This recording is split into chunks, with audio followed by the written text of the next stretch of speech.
જામનગરમાં 35 વર્ષથી શિક્ષણ જગતમાં નામના ધરાવતી બ્રિલિયન્ટ ગ્રુપ ઓફ સ્કૂલ્સ નામની શૈક્ષણિક સંસ્થાને દિલ્હી ખાતે એક એવોર્ડ સમારોહમાં the most trusted academic institution of the યરનો એવોર્ડ એનાયત કરવામાં આવ્યો છે.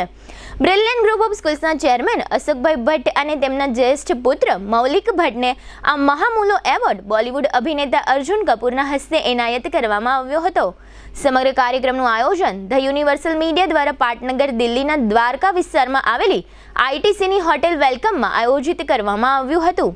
આ તકે ઇન્ટરવ્યૂ દરમિયાન બ્રિલિયન્ટ ગ્રુપ ઓફ સ્કૂલ્સના ચેરમેન અશોકભાઈ ભટ્ટે જણાવ્યું હતું કે ઘણા જ સંઘર્ષ બાદ અમારી આ સંસ્થા આ મુકામે પહોંચી છે અને આગળ પણ વધુને વધુ વિકાસ માટે અમે કટિબદ્ધ છીએ.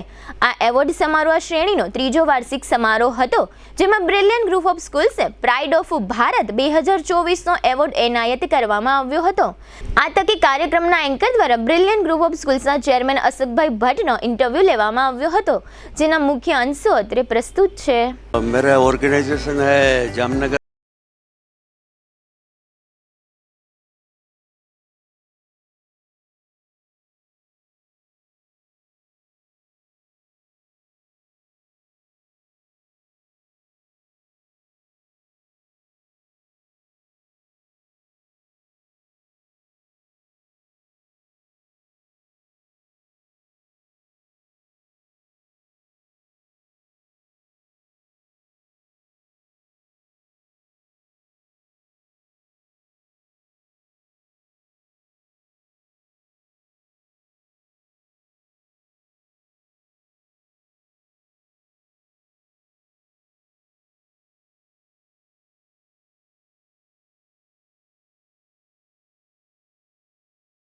परफॉर्मेंस करी.